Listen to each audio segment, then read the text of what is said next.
이 시간 우리 큰 용사 기도원이라는 제목으로 함께 말씀을 나누고자 합니다. 큰 용사 기도원이라는 제목으로 말씀을 나누고자 하는데, 우리 한번 히어로, 영웅이라고 생각하면 누가 가장 먼저 떠오르십니까? 요즘 많은 사람들이 좋아하는 영웅이 누굴까요? 저만 TV를 봐서 그럴 수도 있겠는데 잘 모르실 수도 있습니다. 많은 사람들이 요즘 좋아하는 영웅은 바로 누군지 아십니까? 네, 임영웅을 많이 좋아하고 있습니다. 요즘 사람들이 영웅이라고 이야기하면 약간 이런 그냥 우스갯소리로 이런 임영웅, 우리가 좋아하는 가수를 이야기를 할 수 있겠는데, 또한 많은 사람들이 좋아하는 영웅은 바로 요 마블 히어로물로 제 보여지는 영화를 통해서도 많은 사람들이 영웅을 또한 보기도 합니다. 그래서 우리가 사전적인 의미로 영웅이라는 말은 지혜와 재능이 뛰어나고 용맹하여 보통 사람이 하기 어려운 일을 해내는 사람을 우리가 영웅이라고 이야기를 할 수 있습니다.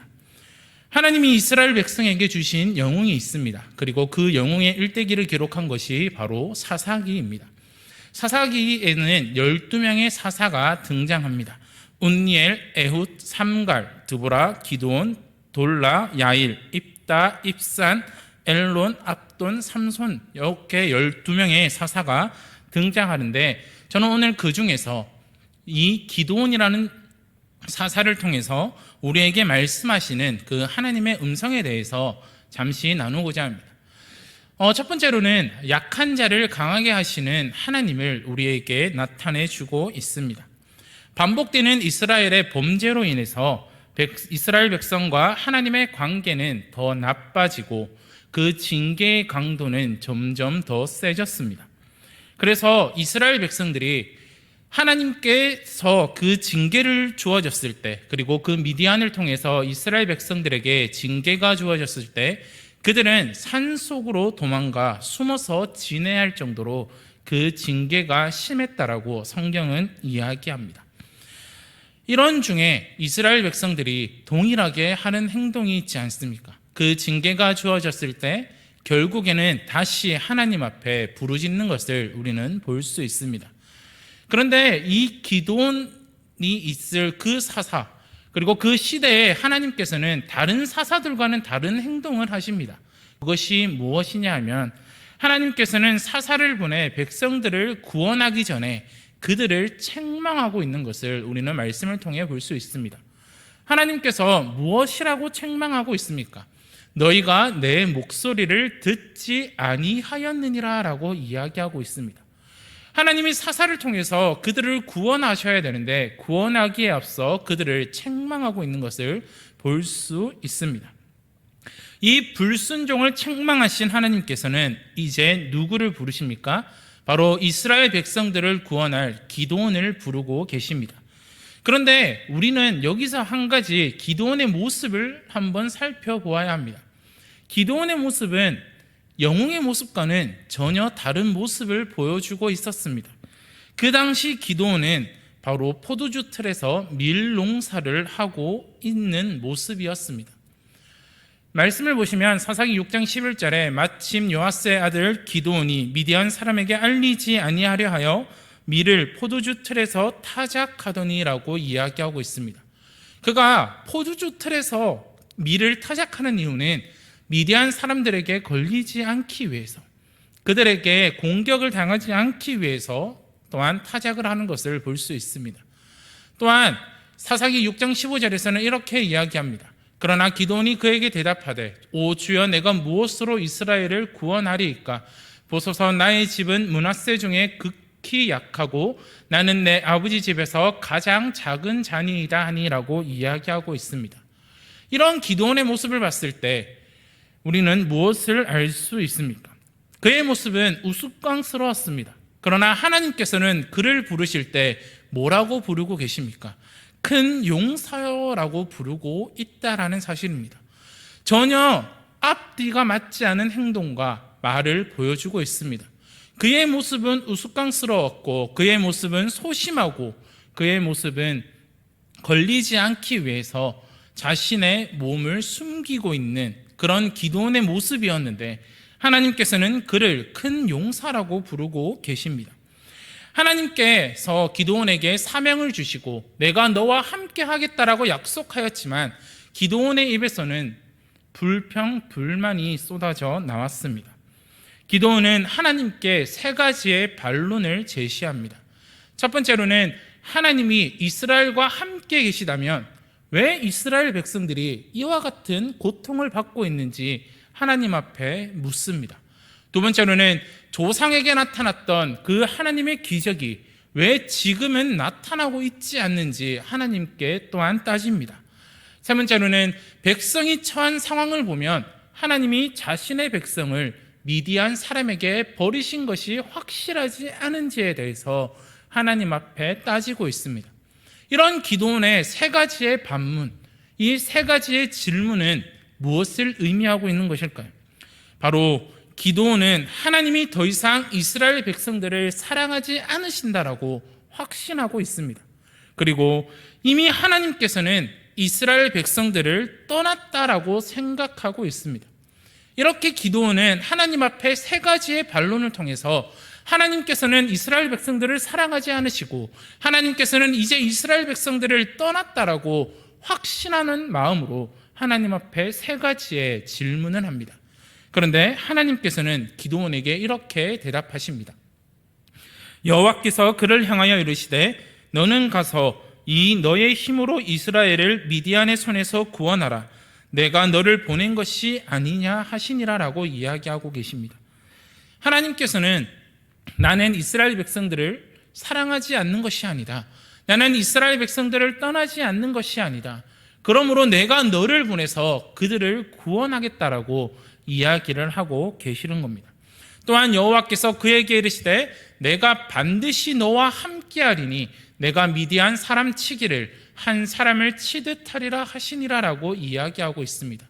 이렇게 하나님께서 내가 너와 함께 하겠다라고 약속하시면서 그 기드온의 질문에 나는 이스라엘 백성들을 사랑하지 않는 것이 아니고 나는 아직도 그들을 사랑하고 나는 그들을 떠나지 않았다라고 하나님께서는 그렇게 대답하고 계시는 겁니다. 이제 기드온을 사사로 부르신 하나님께서는 그에게 제일 먼저 뭐라고 명령하고 계실까요? 집안의 우상을 깨트리라는 사명을 그에게 주십니다. 그런데 기드온의 모습은 어떠할까요? 하나님이 너와 함께하고 계시다라고 이야기를 하는데 당당히 그 집안의 우상을 깨트렸던 것이 아닙니다. 성경에서는 이렇게 이야기합니다. 이에 기드온이 종 10사람을 데리고 여호와께서 그에게 말씀하신 대로 행하되 두려워함으로 이 일을 감히 낮에 행하지 못하고 밤에 행하니라. 기드온은 소심하고 또한 겁이 많아서 머뭇거리고 낮에 그 일을 당당히 하지 못하고 밤에 하게 됩니다. 이렇게 기드온의 모습을 봤을 때 그는 아직까지 하나님이 그와 함께하고 계시다라는 확신이 그에게 있지 않는 모습을 보여줍니다. 이런 일이 있을 때 이제 이런 일이 생깁니다. 미디안과 아말렉과 동방 사람들이 다 함께 모여 요단강을 건너와서 이스라엘 골짜기에 진을 치게 됩니다. 이것은 무엇을 의미하고 있는 것일까요? 바로 전쟁을 의미하고 있는 것입니다. 이제 전쟁을 앞두고 또한 기드온은 이렇게 하나님께서 기드온에게 이렇게 말씀하신 것을 우리는 기억해야 됩니다. 여호와께서 그에게 이르시되 내가 반드시 너와 함께하리니 내가 미디안 사람 치기를 한 사람 치듯 하리라 하시니라 라고 이야기하셨고 또한 여호와의 영이 기드온에게 임하시니라고 이야기하십니다. 하나님은 지속적으로 기드온에게 말씀하고 계십니다. 내가 너와 함께 하겠다. 여호와의 영이 너에게 임하였다라고 이야기를 하십니다. 그렇다면 기드온의 모습은 어때야 될까요? 하나님이 나와 함께 하시구나. 담대히 나아가야 되지만 그렇지 않습니다. 그럼에도 불구하고 기드온은 하나님 앞에 요구합니다. 무엇을 요구합니까? 바로 하나님께서 함께 하실 것을 나타내는 증거를 보여주는 표징을 요구하고 있습니다. 기드온이 하나님께 두 가지의 표징을 요구했습니다. 첫 번째 표징은 기드온이 준비한 음식들을 바위 위에 놓았을 때 불이 갑자기 생겨 그 음식들을 모두 불살라지게 해달라고 하나님 앞에 요구합니다. 하나님께서는 그 기도원의 요구를 들어주십니다. 그러나 기도원의 요구는 여기서 끝나지 않습니다. 하나 더 요구합니다. 바로 양털 뭉치를 준비해 오면 그 양털에 기도원이 말한 대로 해달라는 것을 요구하고 있습니다. 기도원은 하나님 앞에 이렇게 이야기합니다. 기도원이 양털 뭉치를 곡식들을 타작하는 마당에 두면 그 양털에만 이슬이 있고 땅은 딱딱한 땅으로 마르게 해달라고 하나님 앞에 요구합니다. 그리고 다음 날이 되었습니다. 기도원의 요구대로 하나님께서는 그에게 해 주었습니다. 그러나 기도원의 요구는 여기서 멈추지 않습니다.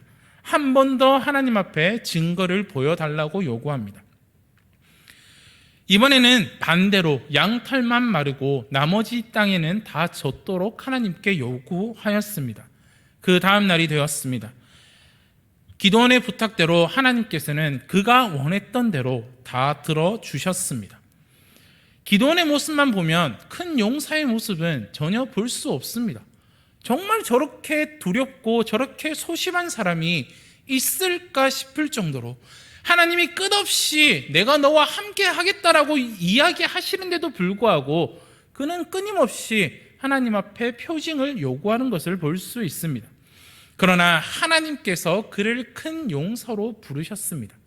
그가 큰 용사인 것은 그의 타고난 용맹스러움 때문이 아닙니다.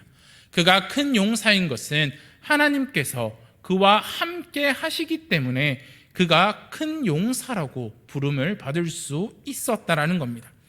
약한 자였던 기도원을 하나님께서 강하게 하십니다. 그래서 그가 큰 용사가 될 수 있었습니다. 지금 나에게 주어진 상황과 환경 때문에 절망하고 있습니까?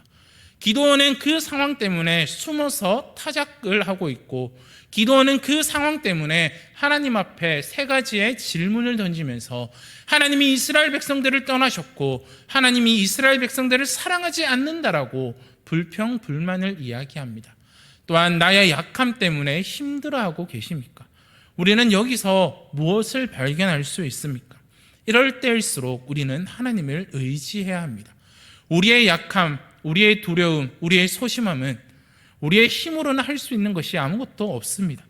약한 자였던 기도원을 큰 용사로 만드신 하나님께서 지금 우리와 함께하고 계십니다. 우리는 우리와 함께 하시는 하나님으로 인해 특별한 존재가 되는 것이고, 세상의 어떠한 유혹도 믿음으로 이길 수 있는 믿음의 용사가 될 수 있다는 사실을 기억하시기를 바랍니다. 약할 때 강함 되게 하시는 그 하나님을 의지함으로 믿음의 용사로서 날마다 하나님이 주시는 믿음과 지혜로 세상을 이기는 저와 우리 대항의 가족들이 되시기를 간절히 바랍니다. 이렇게 기도원의 모습을 통해서 약할 때 강함 되게 하시는 하나님을 우리는 볼 수 있습니다. 두 번째로는 승리는 하나님께 있다라는 사실입니다. 전쟁에 있어서 중요한 것이 무엇입니까? 전쟁에 있어서 우리가 승리하려면 무엇이 필요합니까? 병력, 무기, 전술, 전략 등 많은 것들이 잘 맞아떨어져야지 전쟁에서 승리할 수 있습니다. 그래서 많은 나라들이 국방비에 많은 돈을 투자하고 좋은 무기를 개발하고 좋은 전략들을, 그리고 많은 훈련들을 하게 됩니다. 그러나 성경은 전쟁의 승리는 숫자나 무기에 있지 않고 하나님 손에 있음을 말해주고 있습니다. 기도원은 전쟁을 앞두고 자신과 싸울 사람들을 모았습니다. 그 숫자가 몇 명 됩니까? 32,000명이 됩니다. 그러나 여호와께서 기도원에게 이렇게 이야기하십니다. 여호와께서 기도원에게 이르시되 너를 따르는 백성이 너무 많은즉 내가 그들의 손에 미디안 사람을 넘겨주지 아니하리니라고 이야기하고 있습니다. 아니 32,000명이 되는 숫자가 있어도 전쟁에서 승리할 수 있을지는 아무도 알 수 없는데, 하나님께서는 그 숫자가 너무 많으니 내가 미디안 사람들을 너희들의 손에 넘겨주지 않겠다라고 이야기하고 계십니다. 그리고는 이렇게 이야기합니다. 이제 너는 백성의 귀에 외쳐 이르기를 누구든지 두려워 떠는 자는 길앗산을 떠나 돌아가라 하시니라고 말하라고 명령하고 있습니다. 이에 32,000명이 되는 숫자 중에 22,000명이 떠납니다. 이제 10,000명이 남습니다. 10,000명이라는 숫자로 전쟁을 하면 도무지 승리할 수 있는 방법이 보이지 않습니다. 그런데 하나님께서는 또 기드온에게 이야기하십니다. 아직도 백성들이 많다. 그러니까 그들을 물가로 데리고 가라고 이야기합니다. 그리고는 내가 시험에 남을 사람을 골라내겠다라고 하나님께서는 명령하고 계십니다. 그리고 기드온은 저 사람들에게 이제 물가에 가서 물을 마시라고 명령합니다. 그리고는 하나님께서는 물을 손에 담아서 혀로 핥아먹는 사람과 무릎을 꿇고 엎드려 물을 먹는 사람을 따로 구별하라고 이야기하고 계십니다. 그래서 남은 숫자가 몇 명입니까? 바로 300명입니다. 우리는 기드온의 300용사라고 이야기를 합니다. 그러나 하나님께서는 분명히 말씀하시는 것은 이 300명으로 너희들을 구원하겠다, 미디안을 내 손에 넘겨주겠다라고 이야기를 하시지만 정작 중요한 것은 그들은 용사가 아니었습니다.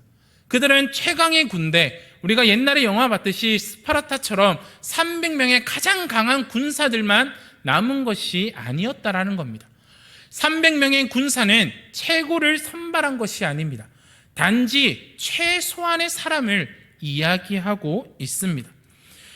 미디안과 아말렉과 동방의 모든 사람들이 골짜기에 누웠는데 메뚜기의 많은 수와 같고 그들의 낙타의 수가 많아 해변의 모래와 같이 많다라고 성경은 이야기합니다. 과연 300명의 군사를 가지고 무엇을 할 수 있을까요? 300명의 군사를 가지고 어떻게 전쟁에서 승리할 수 있을까요? 아무리 애를 써도, 아무리 전쟁을 잘하는 사람을 300명을 모아놔도 해변의 모래와 같은 미디안의 군사의 숫자를 이길 수는 없습니다. 13만 5천 명 대 300명, 450대의 1의 싸움입니다. 과연 이길 수 있을까요? 그들은 숫자만의 차이뿐만이 아니라 무기의 차이도 있었습니다. 300명을 세도로 나누어 각 손에 나팔과 빈 항아리를 들고 항아리 안에는 횃불을 감추게 하고 라고 이야기합니다. 하나님이 전쟁에서 사용하신 무기가 무엇입니까? 바로 빈 항아리였고 횃불이었습니다. 아니, 칼을 손에 쥐어주어도, 방패를 손에 쥐어주어도 불과한, 아니 그들에게 그 당시에 총이 있었더라면 총을 쥐어주었음에도 불구하고 하나님께서는 칼이 아니라, 이런 무기가 아니라 빈 항아리와 횃불을 들게 하십니다. 빈 항아리와 횃불 대 병거와 낙타, 도무지 누가 이길 수 있을까요? 누가 봐도 승리는 미디안의 군사의 승리입니다. 이스라엘 백성들이 도무지 이길 수 있는 방법이 아무것도 없습니다.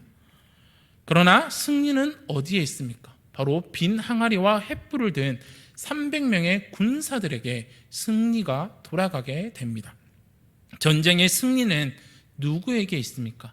바로 하나님께 있음을 우리는 볼 수 있습니다.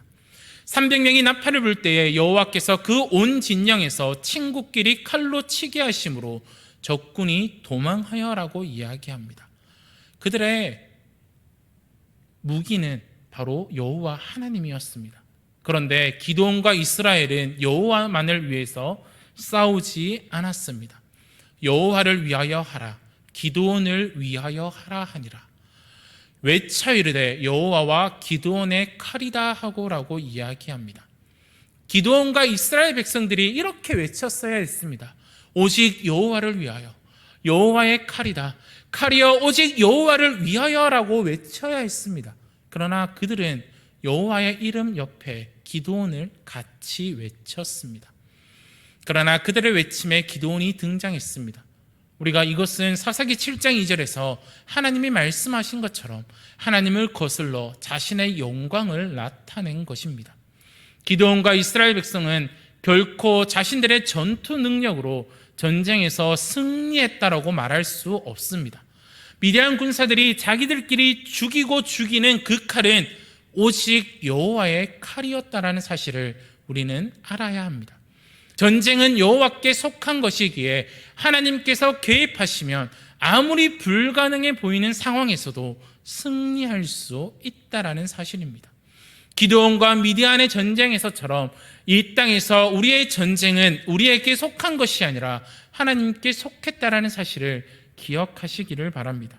그리고 그 전쟁의 승리는 우리의 능력이 아닌, 나의 능력이 아닌 오직 하나님의 손에 달려 있습니다.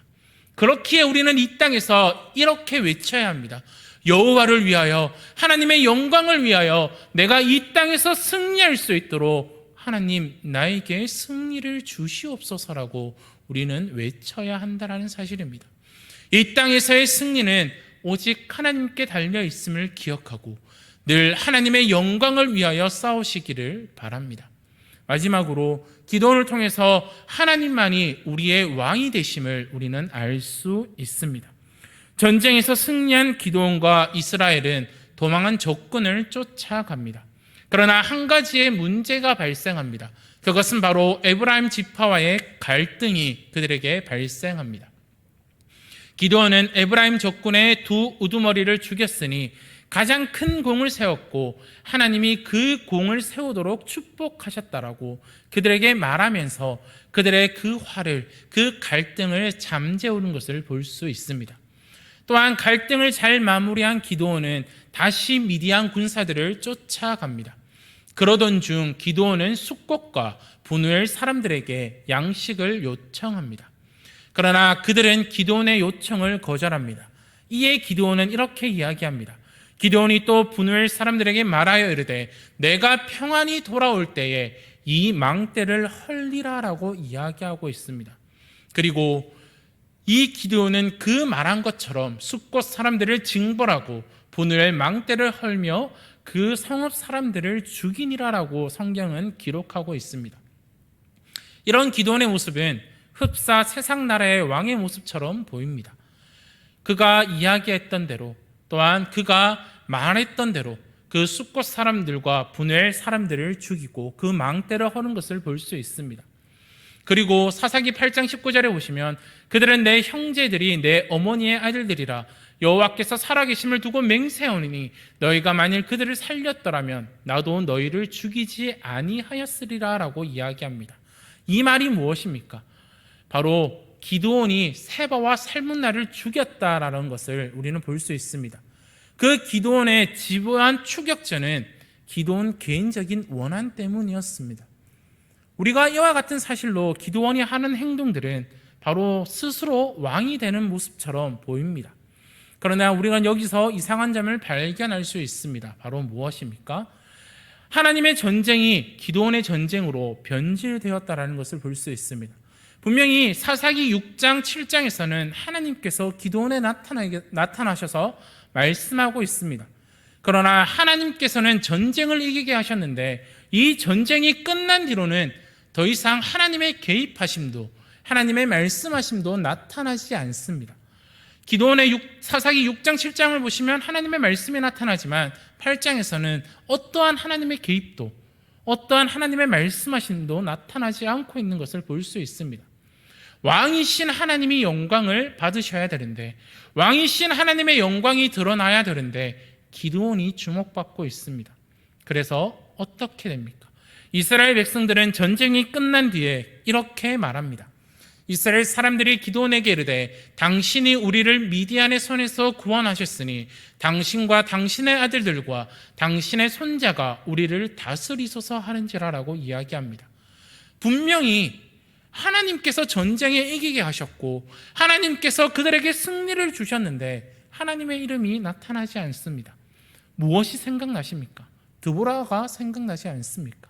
드보라 때처럼 승리로 이끄신 하나님을 향한 찬양은 어디서 보이지 않습니다. 하나님께 영광을 돌리고 하나님께서 그들에게 승리를 주셨음을 찬양해야 되는데 오히려 기드온에게 우리의 왕이 되어달라고 이야기하고 있는 것을 볼 수 있습니다. 이스라엘 백성이 기드온에게 왕이 되어달라고 요청했을 때 기드온은 뜻밖의 매우 중요한 진리를 고백합니다. 이렇게 고백합니다. 기드온이 그들에게 이르되 내가 너희를 다스리지 아니하겠고 나의 아들도 너희를 다스리지 아니할 것이요 여호와께서 너희를 다스리리라 하시니라 라고 이야기하고 있습니다. 기드온은 그의 말과는 달리 왕처럼 행동합니다. 뒤에 말씀을 보시면 8장 24절에서 27절에 보시면 금 귀고리를 요구하고 있고 또한 29절과 32절의 말씀을 보시면 많은 아내와 첩이 그에게 있었다라고 성경은 기록하고 있습니다. 하지만 그의 고백은 사사기 전체의 핵심 주제를 정확하게 고백하고 있는 것입니다. 하나님은 이 세상의 참된 사사이시고 왕이십니다. 하나님만이 우리의 참된 통치자가 되심을 기드온이 그의 입에서 고백하고 있는 것입니다. 왕이신 하나님만 섬길 때 징계를 피할 수 있습니다. 또한 아무리 약하더라도 하나님 손에 붙들리면 승리하게 된다라는 사실입니다. 사랑하는 성도 여러분, 우리를 강하게 하시는 분도, 우리에게 승리를 주시는 분도, 우리의 왕이 되시는 분도 오직 하나님 한 분밖에 없습니다. 우리가 오늘 이 사사기 6장에서 8장의 말씀을 통해서 또한 이 기드온의 이야기를 통해서 무엇을 알 수 있습니까? 약할 때 강함 되게 하시는 그 하나님, 우리에게 승리를 주시는 그 하나님, 우리의 참된 왕이 되시는 그 하나님을 의지하고 붙들라고 이야기하고 있습니다. 그래서 우리는 이 세상에서 늘 하나님의 영광을 나타내며 하나님을 위하여 살아가시는 저와 우리 대항의 성도님들이 되시기를 바랍니다. 이 땅에 우리의 진정한 왕이 되시는 그 하나님, 그 하나님만을 바라보고 살아가시는 저와 우리 성도님들이 되시기를 바랍니다.